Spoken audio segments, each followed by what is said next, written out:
It's the Rock Man back at it again with them box squats. This will be my fifth workout using them as a tool to improve my competition squat.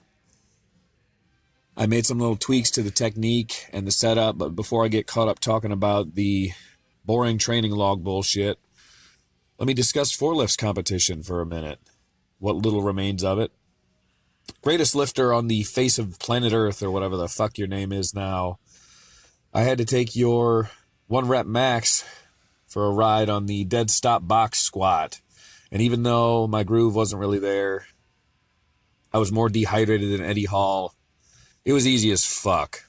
So, seeing this dude upload a lot recently, and nothing training related.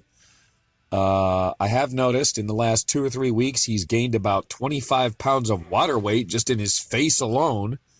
And then uploaded a video, fully cringeworthy, bursting his back boils on the corner of the wall. So he's got all the side effects of throwing something new into the mix. But where's the strength at, bro? I'm honestly fucking curious. What the hell is going on? Dr. Rackpole hasn't been making a ton of training uploads, but I know he's training. I expect his deadlift to be over 220. How much over 220, I can't really say, but he's been putting out content for his main subscriber base, and I can appreciate that. So Dylan hasn't been uploading on Facebook, but he stays regular on Instagram. He's going to get his 450 bench, I think, pretty easily this month. Got that good dynamic bench press strength, so sure it's there. I'm not really sure what his other lifts look like. I think he's primarily focusing on bench press. Jesse Weissong, too. I saw the 335. It looks smoother than last month, so he's on the full recovery. And the way this dude can grind, I wouldn't be surprised to see 350 out of him. Is that everybody? I think that's everybody. So, garage workouts is MIA. I hope that he's just lost interest in it for a little bit. And I know it's cold in that garage in Michigan, bruh. So I don't blame you for not being motivated to get out there and train. So I hope he's not injured or something. See you in the spring for them games.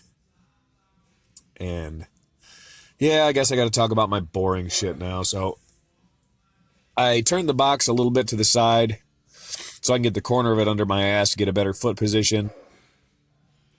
I'm really liking these box squats. Like I said, this will be my fifth workout with them. Dialing in the form. Done a lot of reading and watched a lot of videos on guys who utilize them to have direct carryover to the competition squat. What they say is that you don't want to do that back and forth rock, if at all possible, because you don't do that when you competition squat, so why would it have direct carryover? And that's kind of what I had started to feel at the end of my second workout as I was watching the footage, because I haven't had a ton of time to record and then analyze as I've been working out. I got like 45 minutes, an hour tops a lot of times, and the back and forth rocking is definitely a dynamic start. Guys call it catapulting, or they call it the pendulum motion. Definitely helps you move more weight, but it also ruins your positioning. And I have noticed that sometimes, when most of the time it would be okay, but occasionally I would get that forward rock and I would get a little bit out of position, and then it would put a lot of shear force on my knee, which is what I'm trying to avoid. So by turning the box this way, getting better foot position, trying to eliminate it, I'm hoping to see full carryover to the competition squat. I took the box down another 2 inches, so it should be 13.5 inches now. I am counting the pad, and who cares how tall it is? It's fully in the hole for me. I'm getting a lot out of this training. It pumps up my quads like crazy, and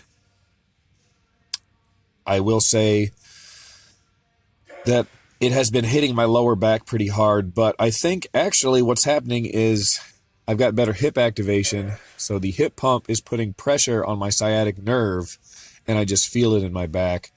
Because when I go to roll out my back, it doesn't work. It's when I roll out my hips that the pain goes away. So that's good. I'm getting what I want. The extra quad activation, the hip activation. And even though I wasn't feeling the groove today, I worked up to a single just to see, since I've made some adjustments.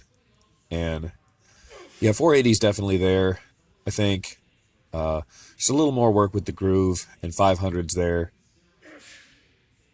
I'd like to keep following this as long as I can, and really I need some volume, and it seems like the box squat is easier on my knees, and it's not irritating my hip to do this increased volume, so we'll chase volume for a little bit, because you gain strength by building muscle, and the 8s and 10s, fuck 10s, but the 8s have always worked real well for me, and alternating those with the 5s.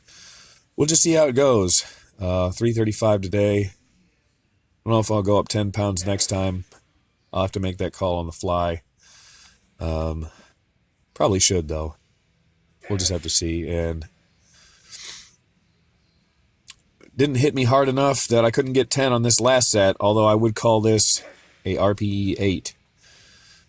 Anyway, keep training strong, guys, and as always, thanks for watching.